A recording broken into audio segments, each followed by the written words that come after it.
Welcome to the Wednesday meditation.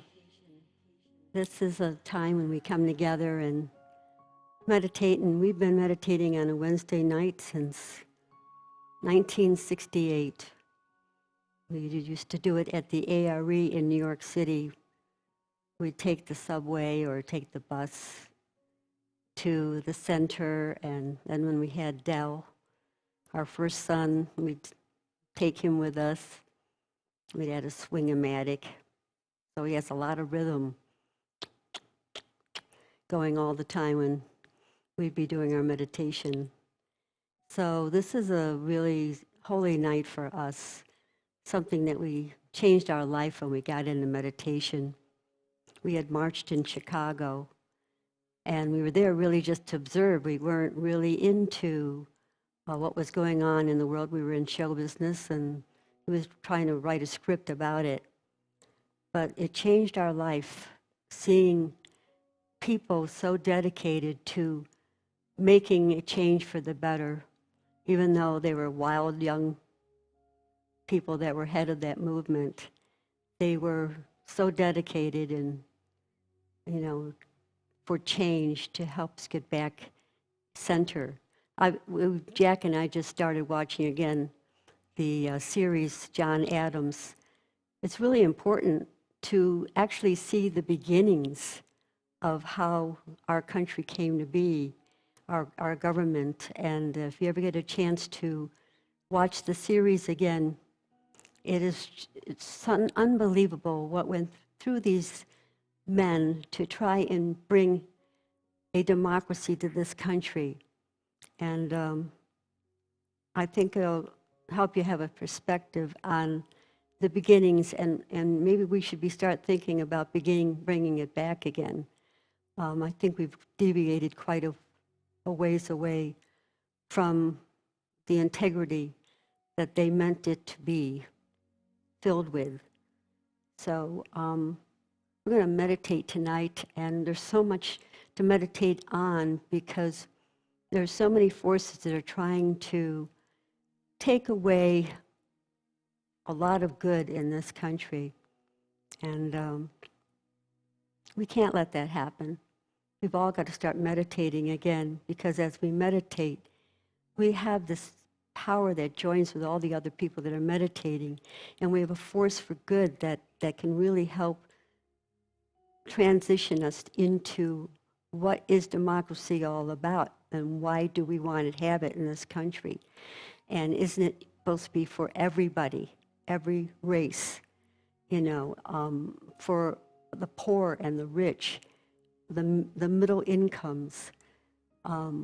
We're all brothers and sisters on this path here in America, and we've been an example, we thought, for quite a long time, but I don't know if we're the example at this point unless we start praying and meditating to get past the turmoil that it seems to be trying to demolition the whole process. So as we meditate, and if you can make a dedication to meditate, with us on Wednesday night, that would be a wonderful start for us to get back to center on why were we born in this country? Why are we part of it? And what example are we presenting to the rest of the world? Do we accept this? And how do we peacefully change it to meditation, to getting quiet? Even though we did the marching in Chicago, we came back and dedicated ourselves to the going within to make the change in us. And as we changed, we started to see things happen around us. So let's go.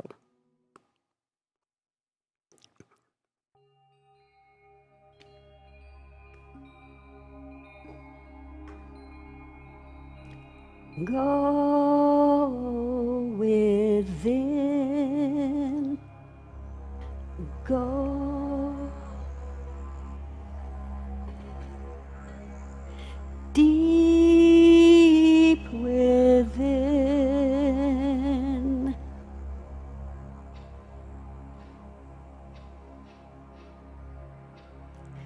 Go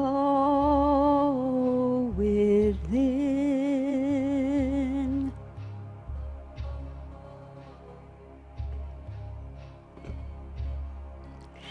Deep within.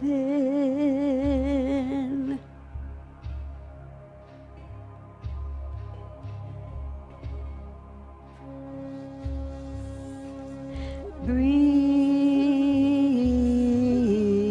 in.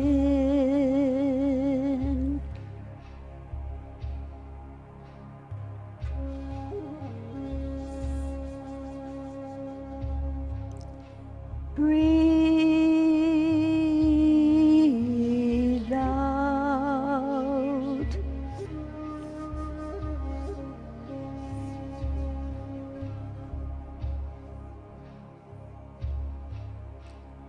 Be still.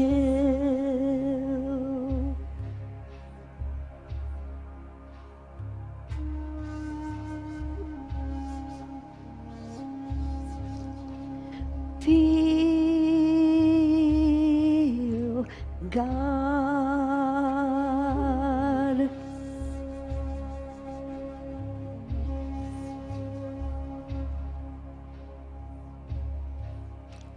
Know peace. Know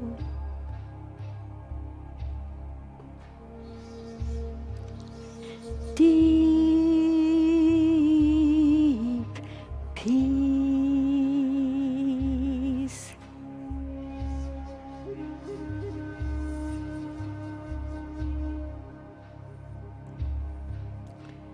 God within is always present.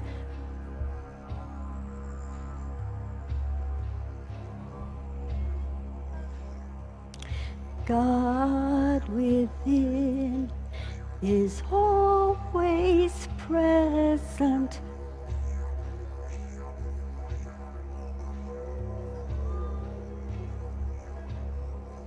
Source of all life is always present.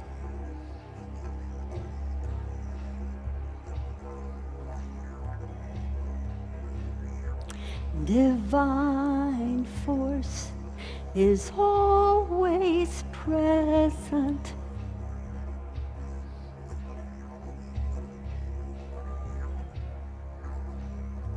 Shalom.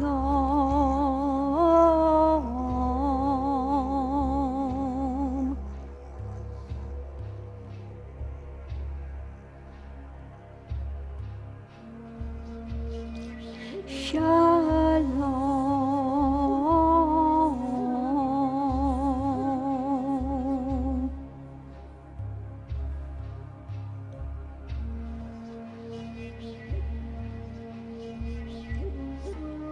Go within.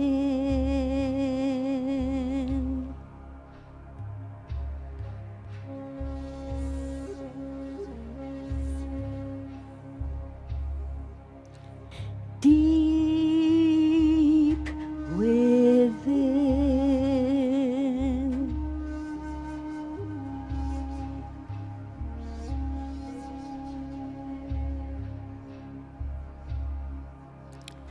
Breathe in.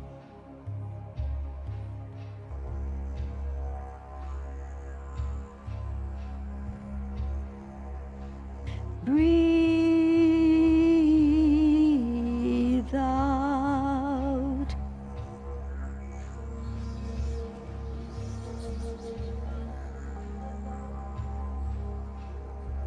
Source of all life is always present.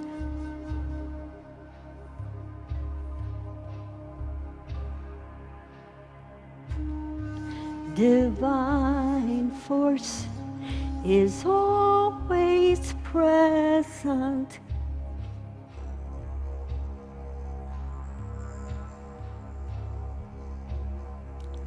Shalom,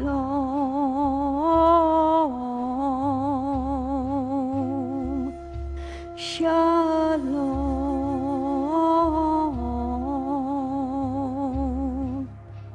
shalom,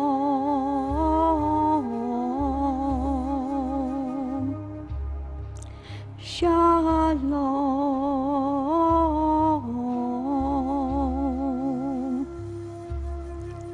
shalom,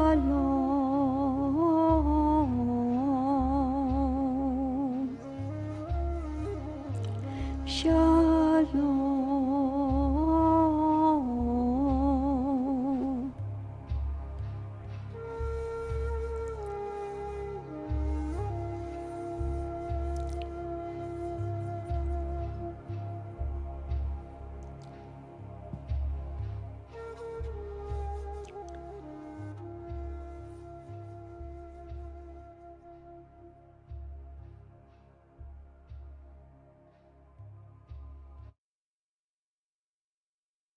Everyone,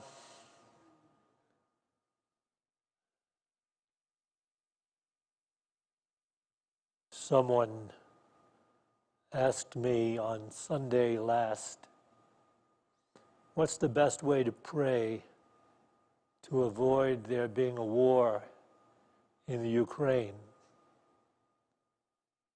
And it reminded me of a question that the kid in the movie, The Karate Kid, asks the Oriental master who is his teacher.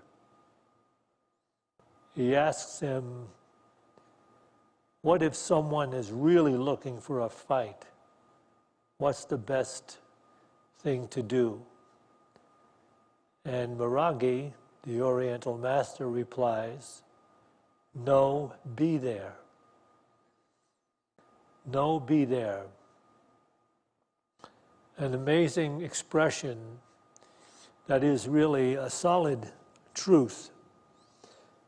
The object of the whole thought is to not allow our minds to be involved with war at all, to the best of our ability, to not regard what's taking place in all the different insanities of the world.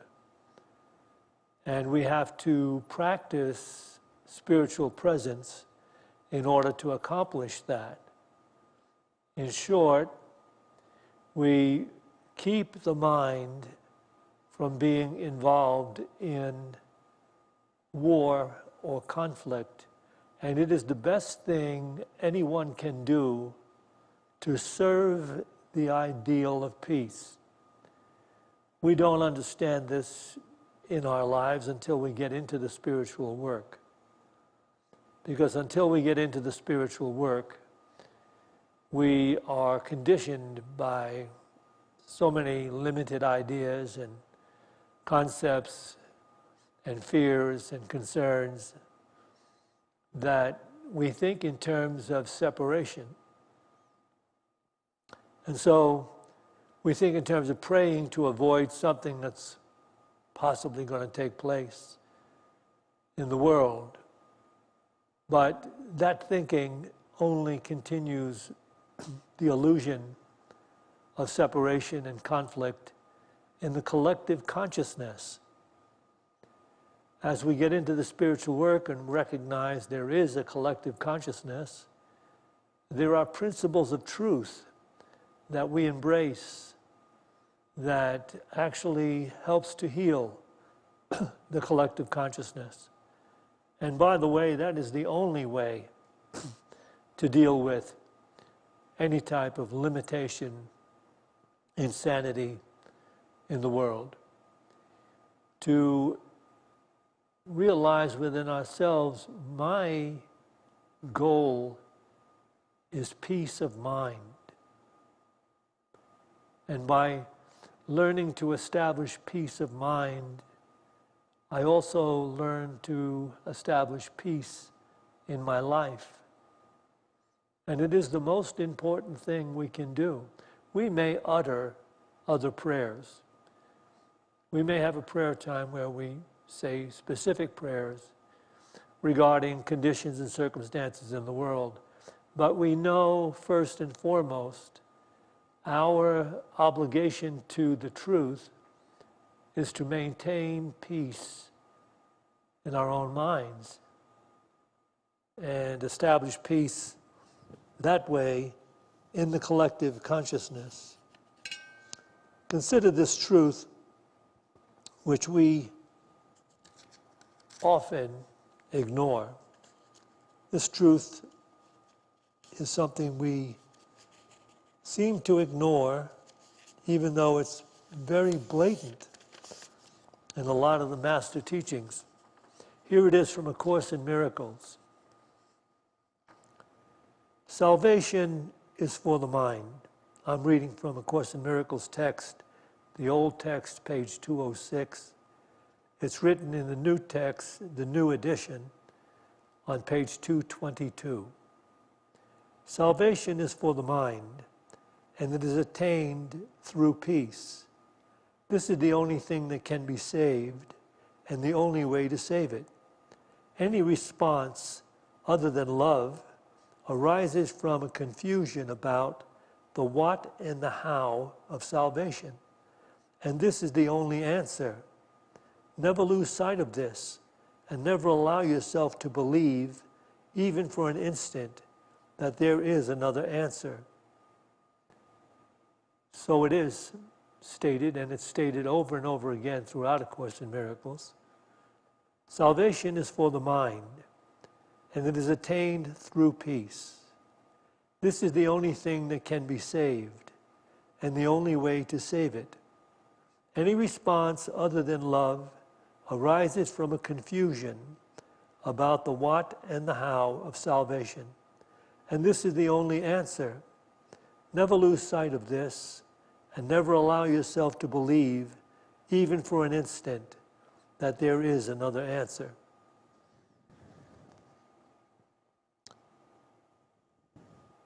Of course, to fulfill this purpose of inner peace, one has to practice mindfulness. We simply have to move or expand from the way we are used to living, from the thinking of the world, into the spiritual thinking of life. So in the world, we're always being tossed to and fro by the changing conditions, circumstances of the world. And so we react and respond in kind. But not so if we're going to become enlightened. As we move toward enlightenment, we have to be mindful to sustain our peace of mind and to practice mindfulness. And that is to practice the purpose of spiritual awareness, which is to establish peace and harmony in our minds, is to begin to see life and the world in a different way. And that which appears to us on our path has a completely different calling to us. Whereas before we might have been agitated, upset, depressed, feeling despair, and operating from that limited point of view and responding accordingly. We know that is not the way to the enlightened life. We know we must be mindful, and to be mindful we have to be able to apprehend or catch the negative thought when it's rising within us, to catch the negative emotion when it is rising within us, so that once we recognize that there is this despair, this anger, some type of disturbance within, we have to pause and we have to look within to acknowledge this disturbance and see it happening. So, as we do that, we are able to call forth the more divine level of awareness, We know we don't want this because it literally subdues peace of mind. It breaks it down. So we know we don't want this. And that's when mindfulness must rise. We must be mindful that there's a negative emotion, thought, feeling in our experience. And I love the way Thich Nhat Hanh, the late great Vietnamese master, puts it. When I look within, if I see this emotion, this negative element, I must take care of my anger. The way he talks about it, I must take care of my anger. It almost sounds like he's taking a naughty child into his arms and just soothing it back to its happy, limited, peaceful self. So these are the words of the master, the late master Thich Nhat Hanh. He died recently, a couple of weeks ago, at the age of 95. These are his words from his booklet, the Be Where You Are Now. To take care of my anger, I bring my attention to my breathing and look deeply inside myself. Right away, I notice an energy there called anger. Then I recognize that I need another kind of energy to take care of this anger. And I invite that energy to come up to do that job. This second energy is called mindfulness. Every one of us has the seed of mindfulness within us. I love this line, though, because he doesn't say resist anger, block it out, do something about it, reject it. He says take care of it. It's a very soft and beautiful way to think about allowing this divine core nature to rise in relationship to it. As you bring your divine core nature to rise in relationship to it, you dissolve that impulse. So these are his words. To take care of my anger, I bring my attention to my breathing and look deeply inside myself. Right away, I notice an energy there called anger. Then I recognize that I need another kind of energy to take care of this anger. And I invite that energy to come up to do that job. This second energy is called mindfulness. Every one of us has the seed of mindfulness within us. And of course, the seed of mindfulness is the divine self, or the God self, at the core of everybody's being. And that's what actually responds when we allow it to come up into our consciousness. If we simply react and try to force some situation that we don't like, or blame, or punish, or hold resistance to, we're not really evolving to that beautiful place of enlightened living, enlightened awareness. So what he is saying is that let your core nature, mindfulness, rise, and see how you really want to choose peace. You prefer peace, you prefer harmony, you prefer healing. And that's when this negative, limited thought or emotion dissolves. And that's just simply the way to heal the mind and restore peace of mind. When we bring up this awareness, we know we are choosing peace, choosing to restore any inner conflict, disturbance, despair, by divine resolution. That's all we're doing. I choose peace. No need to be right, no need to fix, no need to fear, just enjoying peace. And if some action is required, I will be guided to take it. There's nothing being said by Thich Nhat Hanh, of course, that isn't said already by, well, not already, because Thich Nhat Hanh said it all first, decades and decades before Eckhart Tolle came on the spiritual scene. But all the masters ultimately come to this realization that if you really want true life and a life of joy and peace and harmony, spiritual practice is a necessity. We have been badly conditioned, badly raised, badly educated. And that works against living in harmony. That works against healing in our lives. The master, Thich Nhat Hanh,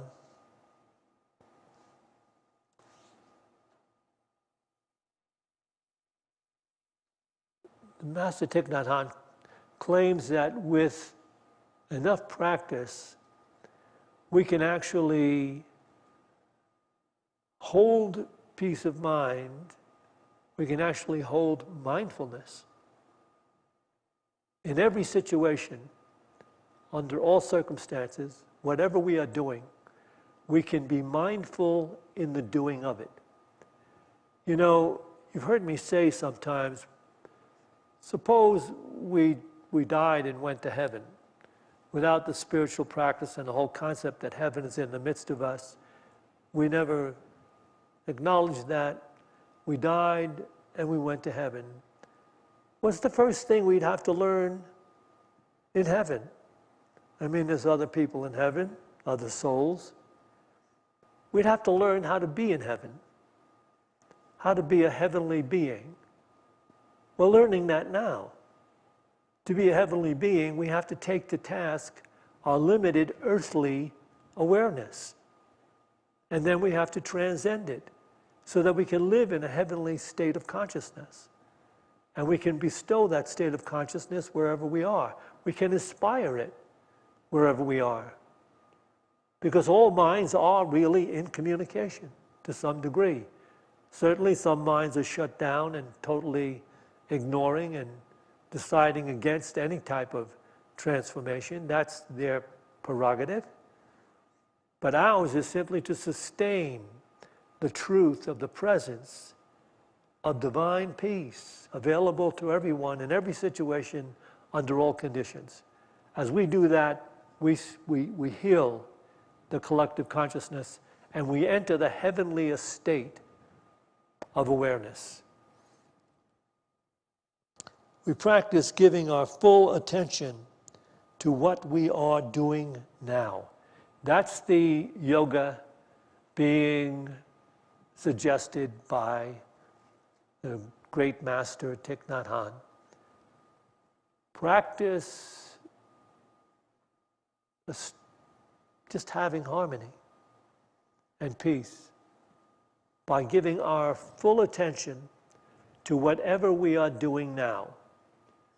No second thoughts coming in. If we are, cleaning the house, let your mind be focused on cleaning the house. You don't need second thoughts. If you are building a doghouse, let your mind be on building that doghouse. No second thoughts. Let everything you do in the building be done with full attention to it. And whatever we do, we can actually bring that mindfulness into walking. If I walk from one place to the other, I should be aware of walking in this moment to moment to moment to moment. And I will take in all that walking actually takes in. Without any second thoughts, I should be doing something else. I'm wasting time going there. This is something I really don't want to do. Instead of allowing those thoughts to come up, we are mindful and bring up the divine or the seed consciousness of mindfulness. And we dissolve that negative feeling, that resistance, knowing that we really do want to be enlightened. we want the peace, the harmony, and the healing that comes with enlightened mind. And we have to practice that because it's not something we were born doing. In fact, we were raised doing the complete opposite of that. So, giving attention to each thing, walking, cleaning, repairing, building, eating. He's big on this, Thich Nhat Hanh, on eating. Giving attention to each mouthful, enjoying the fullness of each mouthful. So you're just eating. You're not having second thoughts. And this is the way he speaks about it. Let me share this with you from his book. Be here where you are. When I bite into the string bean, I am aware that this is a string bean that I have put into my mouth. There is nothing else in my mouth. Not my sorrow or my fear. When I chew the string bean, I am just chewing a string bean. And my worries or anger, I am not chewing. I chew very carefully with 100% of myself. I feel a connection to the sky, the earth, the farmers who grew the food, and the people who cook it. Eating like this, I feel that solidity, freedom, and joy are possible. The meal not only nourishes my body, but also my soul, my consciousness, and my spirit. Thich Nhat Hanh has trained thousands of people to be here and to practice the presence in such a way. To enjoy each mouthful of food while we're eating it. And then when we've stopped eating, to do what is next. And to do that fully attentive, giving it our full attention, no matter what it is. And we find a joy that comes with that. Because people ask all the time, what is the will of God? I don't know when I'm doing the will of God and when I'm not doing the will of God. Let me say this. When you practice mindfulness, you are doing the will of God. And by practicing mindfulness, you're entering a different dimension of consciousness, and you will know that the will of God is that you should be present, doing whatever is before you to do, and doing it with peace of mind, that is your goal, and to do it conscientiously without second thoughts about where you should be, could be, want to be. Just letting that go. This is an amazing practice. It is the greatest of all yogas to practice this, being here now present.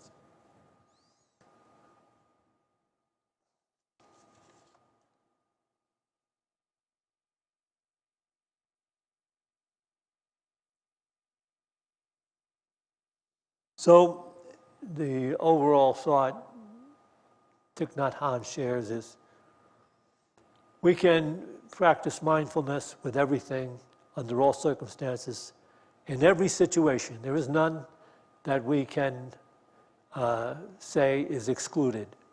We can practice mindfulness regardless of what is taking place. And that is not only our calling, it is the best of yoga that we can perform if we are really serious about becoming enlightened beings or God-conscious beings on the planet. We practice giving our full attention to where we are and what we are doing. And that is the purpose of being here now, according to Eckhart Tolle. Like the one Zen master put it, and this is like, can you imagine being able to put all the practice of religion into a single sentence? This Zen master has done it. Just do one thing at a time. Just do one thing at a time. That is, and this practice is a hard calling. You know, we've been invaded by cell phones, computers, Facebook, and we feel, strangely enough, that we have to respond to all of this contact that comes to us, and all of this contact that keeps coming to us. We think we have to give it our attention. And of course, we're distracted and disturbed and wonder why we have such stress. And it's become so insane in the world that people are sick with the stress being created by the technology. So look at how we must choose to quiet down the outer-directed, illusion-driven thinking of the world. Seems like the world just wants to keep getting our attention. The people in the world want attention. They want to be involved with someone. They want to open up and create some type of relationship that they don't even know what they're doing. And so, I suspect to practice this truth will require us to shut off our cell phones for periods of time. I'm not saying you don't have to have communication in the world, but you're going to have to decide which communications are worth giving your attention to, your full attention to, and which communications are not. And that will be the difficult part of this yoga. And so we will go on to take a look at the final passage, which I think is indicative of the spiritual truth that Thich Nhat Hanh is sharing. I'm sure that many of you have had the occasion to sit down to meditate, but then have some kind of disturbing noise taking place either in the neighborhood or in your house or somewhere. And so you throw in the towel on the meditation. But listen to what this master of masters is sharing. Suppose you hear noises in your surroundings. You can use noise as the object of mindfulness. Breathing in, I can hear a lot of noise. Breathing out, I smile at this noise. I know that people making noise are not always peaceful, and I feel compassion toward them. So practicing mindful breathing and using the suffering that is around you as the object of your mindfulness will help the energies of understanding and compassion arise in you. I'll read that again. And it reminds me of a really interesting, true story that took place. Decades ago, there was someone that attended the church who was despondent even with the whole idea that there's too much noise in the world. And he went to be in an ashram in California where he thought, at least in this ashram, they're all going to be practicing peace and quiet. And probably there I'll be able to meditate better. But when he got there, he was assigned the duty of feeding the portrait of their Indian master, which was set in the in the meditation room, they had a beautiful round meditation room, all cushions and everything. And they had this incredible meditation room. And in it, they had this picture of this guru. And he was to lay food before that picture twice a day. And it seemed so strange to him. He'd have to go pick up the plate that was never chewed on or anything. And so it was irksome to him. But what was even more irksome, when he would do that, or any time he went in to meditate in this beautiful meditation room, there was this scratching, screeching noise taking place in the ceiling. And nobody knew what to do with it, because they were at a state of mind where they couldn't kill. They were not to kill other animals or anything. But somehow or other, owls got inside the rafters of this roof in the meditation room. And there was nothing but scratching and noise while you were trying to meditate. So he couldn't escape that. So I guess he would have to turn to Thich Nhat Hanh's approach to it and use it as, a lever to gain that spiritual awareness that he was looking for. So I'll read this to you again as a conclusion to this talk. Suppose you hear noises in your surroundings. You can use noise as the object of mindfulness. Breathing in, I can hear a lot of noise. Breathing out, I smile at this noise. I know that people making noise are not always peaceful, and I feel compassion toward them. So practicing mindful breathing and using the suffering that is around you and using the suffering that is around you as the object of your mindfulness will help the energies of understanding and compassion arise in you. We will now take some time to meditate, listen to this beautiful crystal bowl, and become present enough to be okay enough to be sitting here doing nothing else but sitting and allowing this divine awareness to rise. Giving our attention just to sitting here, doing nothing else. Other thoughts coming in, we let them come and go. We don't try to fight them or resist them. We let them come, we let them go. We go back to this ideal, this mantra, this attention, this mindfulness, and allow the divine within us to rise and expand our awareness.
from the divine as it speaks in its gentle manner to our consciousness. I am in you. You are in me. I am the truth, the life, and the way. Be still and know that I am God. I am in you, your true nature. You are in me, if you so choose to be. Be still and know the joy of being one. Be still and know the joy of mindfulness. Be still and know the joy of choosing peace.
In this refined level of awareness, we will offer the names of those that have been submitted to our prayer list. As Norma calls the name, you may want to just let the thought go to that name. Be whole. Be whole.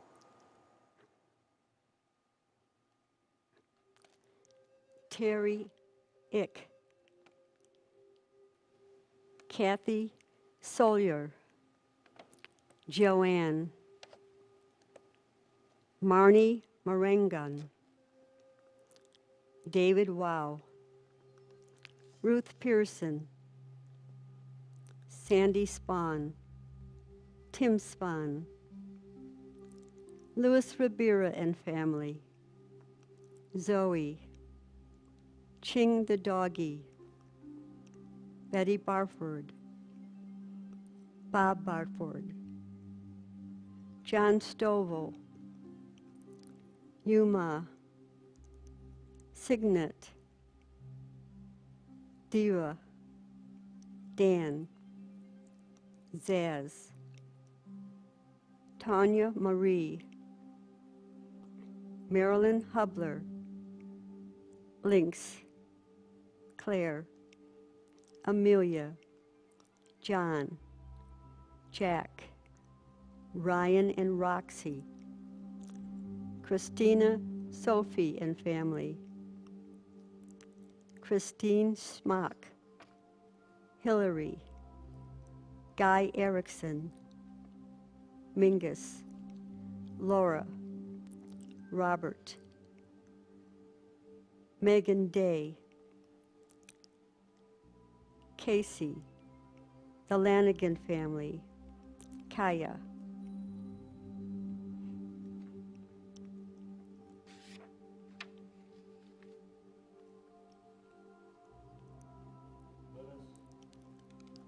Well, let's include Steve Taylor and Liber.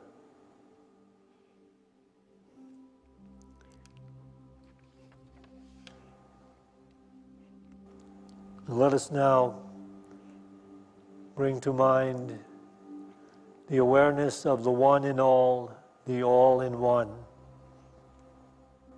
This divine consciousness restoring peace, harmony, healing, kindness, service, and love in all our relationships. As we consider that all those sharing this Boulder community with us, rising with us now into the divine consciousness. And as we expand, we recognize that everyone sharing the state of Colorado with us rises within this consciousness divine. And so it expands throughout the consciousness of everyone sharing these United States of America with us. And moving to take in all the cultures, all the people of all the nations on all the continents of the world, being drawn into this divine consciousness, this divine place of peace and harmony, sharing wisdom and love throughout the world. As we pray, the light of God surrounds us. The love of God enfolds us. The power of God protects us. The presence of God watches over us. Wherever we are, God is, and God is love. To this we say, Amen.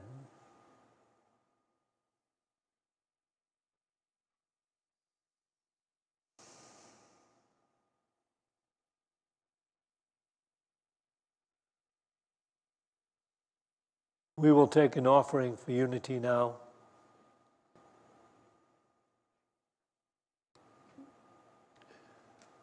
Can we have the lights up a little bit so that if someone wants to write a check, they can?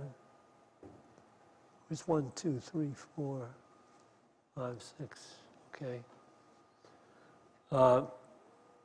And to those of you that are tuning in on live stream, I invite you to join us on Sunday at 9 a.m. And Santisha has the 11 a.m. service. And I think you'll find it more healing and expanding if you are here in person. So you can scroll down on the screen to that place that says donate. It will explain to you how you can donate to Unity of Boulder.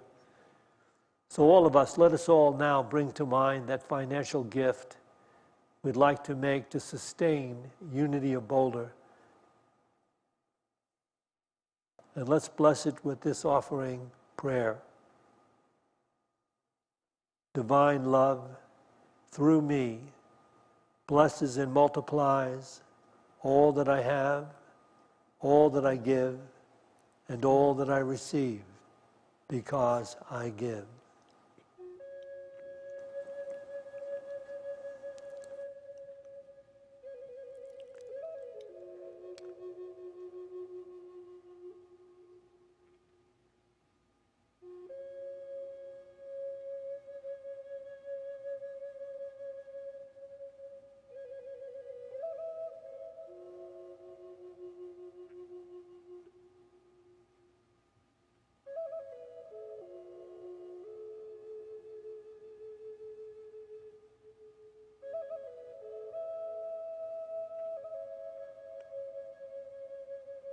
The greatest thing in all my life is loving you. The greatest thing in all my life is loving you. I want to love you more. I want to love you more. The greatest thing in all my life is loving you.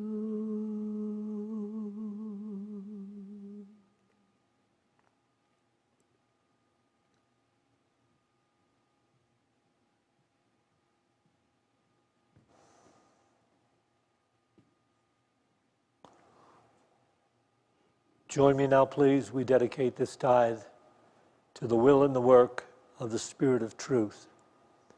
The Spirit available to each of us, the Spirit that joins all of us. We dedicate this tithe to the victory of the Spirit of truth. And so it is. Amen. Again, Sunday we'll have the 9 a.m. service. Still thinking about the possibility of having a group discussion following that service in Fellowship Hall. Santisha will have the 11 o'clock service. She's amazing. Come to both. We have goodies in between. You can fill up on the goodies in Fellowship Hall and then show up for the second service too. To everyone, thank you for showing up here tonight. Really thank you, stepping out into this freezing cold weather. I can tell you this, I'd never do it.